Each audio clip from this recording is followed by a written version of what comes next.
Dear students, welcome to this session.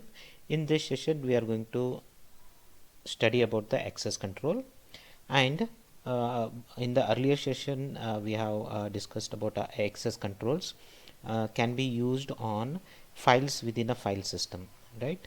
Each file and directory are assigned an owner or a group or possibly a list of users, and for each of those entries, access control information is assigned.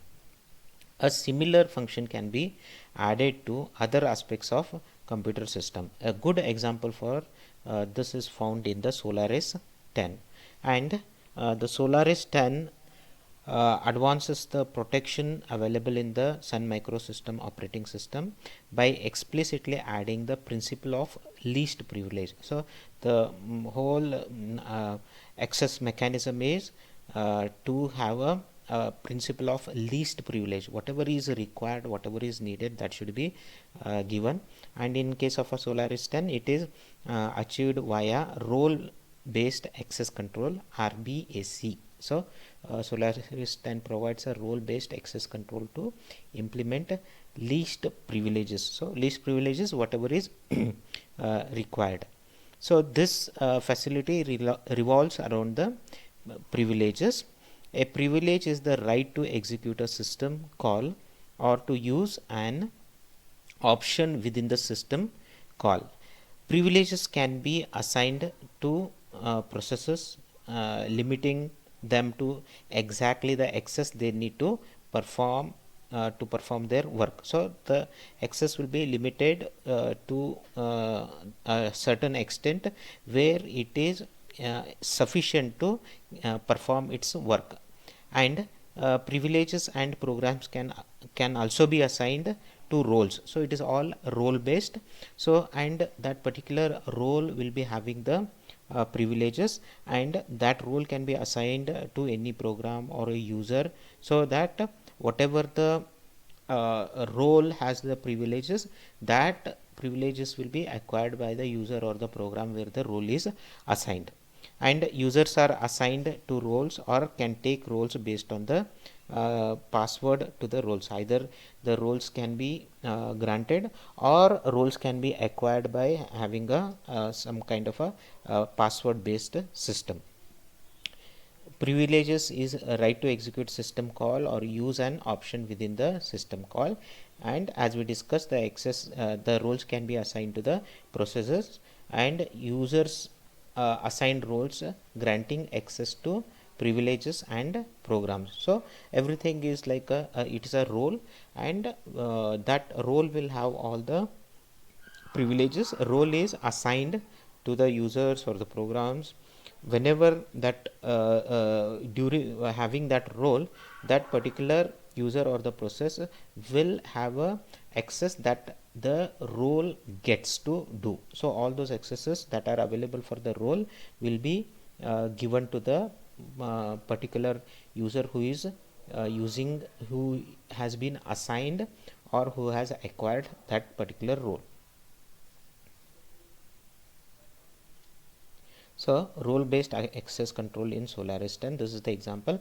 We have a user 1, and user 1 has been assigned with the role 1, and that particular role has the privileges. For example, it has privileges 1 and privileges 2.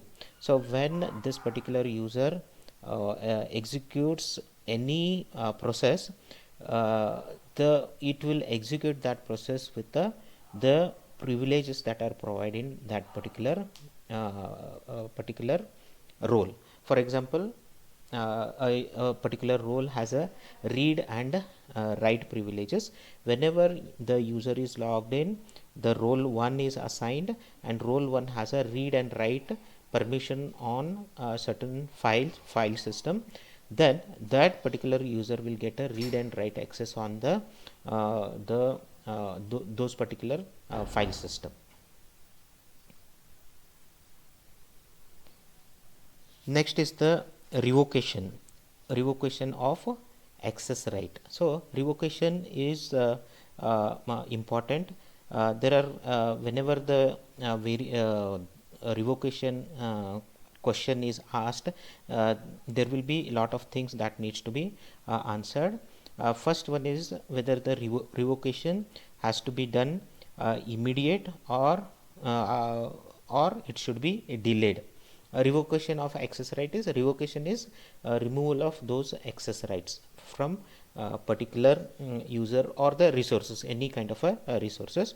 So whenever we talk about the revocation, whether it should be a immediate or it should be delayed, again it depends on the system whether it should be immediate or whether it should be delayed, and whether it should be selective versus general. Okay, so the revocation should be for all the objects or it is for particular objects. When an access right to an object is revoked, does it affect all the users who can have access right to that particular object, or it can be very specific select group. For example, we have a file, when we that file has a access to the owner, let's say there is a group and let's say set of users. When we do the revocation, whether it should be for all or it should be for a particular selected list, that is either it is general or it is for all the users. Then how should be the revocation, whether it should be a partial versus total. Can a subset of the rights associated with the object be revoked, or must revoke all the accesses? Whatever the accesses that particular object has should be removed partially or completely. And the next question is whether that revocation should be temporary or permanent. Okay, whether that access whatever is given, that should be removed permanently or it should be a temporary basis. So all these questions will come into the revocation of access rights. Okay, so we have a access list, that is a one scheme where we can delete access right from the access list. So with an access list scheme, revocation is very simple and easy, and the access list is searched for any access rights to be revoked. So access list will be having all the rights. It will be searched first for the access to be removed, and then they are deleted from that particular list. And that in this particular case the revocation is immediate, because it's going to delete that particular right from the list. The revocation would be immediate and can be it can be general or selective, right? It can be done for a particular set of users, or it can be done to the everybody, or it can be total or partial, and it can be permanent or temporary. Next one is the capability list. So capabilities present a much more difficult revocation problems, as mentioned earlier. Since the capabilities are disturbed throughout the distributed throughout the system, we must find them before we can revoke, because all in case of capabilities, the capabilities are distributed. Okay, they are distributed throughout the system, and before revoking we have to be careful where all they are distributed, and it should be taken care. There are some schemes that can be applied here. Capability list scheme required to locate capability in the system before capability can be revoked. So there are different scheme: reacquisition, back pointers, indirection, and keys. So in reacquisition, periodically the capabilities are deleted from each domain. If a process wants to use a capability, it may find that capability has been deleted. The process may try to reacquire that particular capability. If access has been removed, if we have removed the access, the process will not be able to acquire the capability. Then back pointers, a list of pointers is maintained with each object. So for every object we will have a list of pointers, and those pointers will be pointing to all the capabilities associated with that object. When we do the revocation, when revocation is required, we can follow these pointers, changing the capabilities as necessary. So those are the pointers that will point to the capabilities, and using those pointers we can change the capabilities. Next one is the indirection. In case of indirection, the capability point indirectly, not directly, it will point indirectly to the objects, and each capability points to an unique entry in the global table. So we will be using a global table.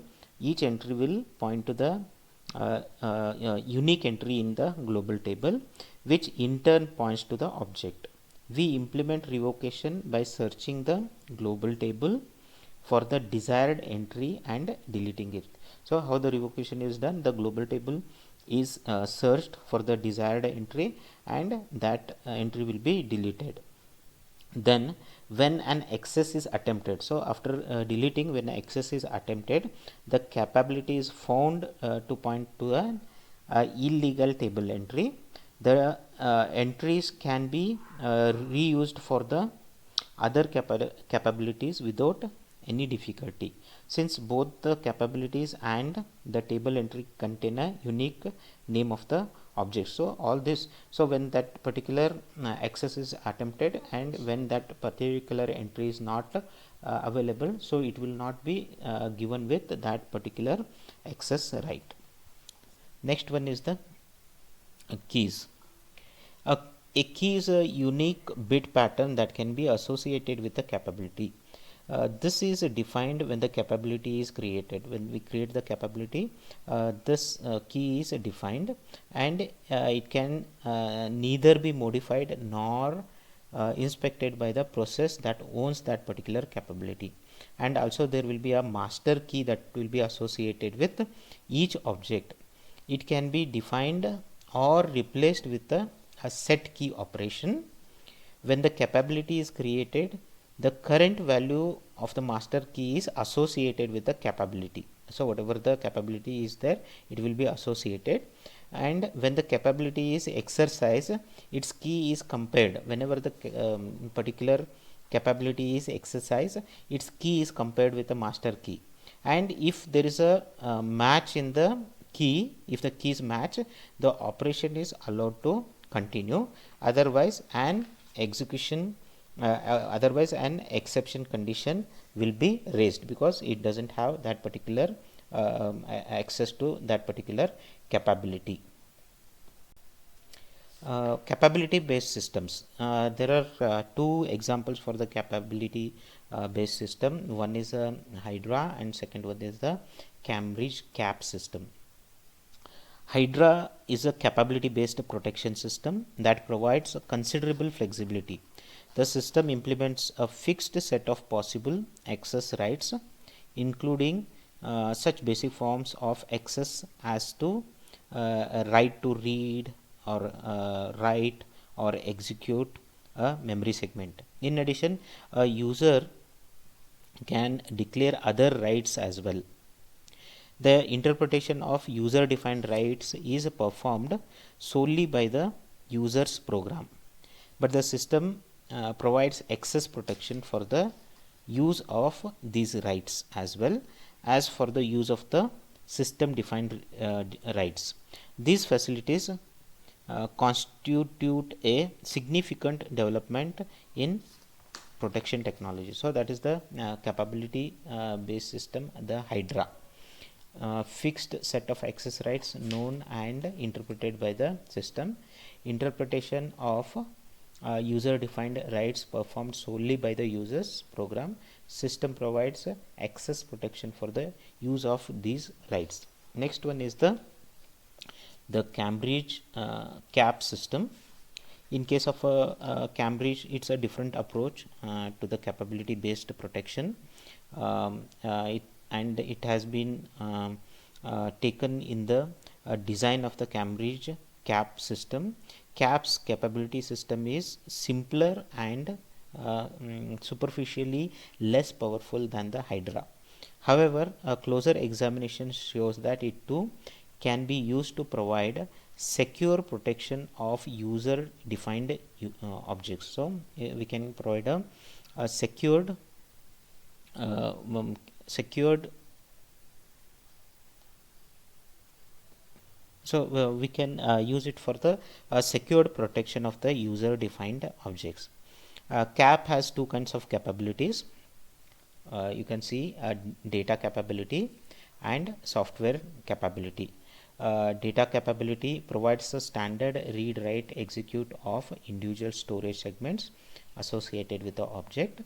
Software capability, interpretation left to the subsystem through its protected procedures. So it can be used to provide the data capability. It can be used to provide access to objects, but the only rights provided are, as I said, read, write and execute. And for the software capability, is protected but not interpreted by the CAP microcode. It is interpreted by the protected procedures, which may be written by an application program as a part of a subsystem. So as a part of a subsystem, we can write these capabilities as a and incorporate at the procedure level, protected procedure level.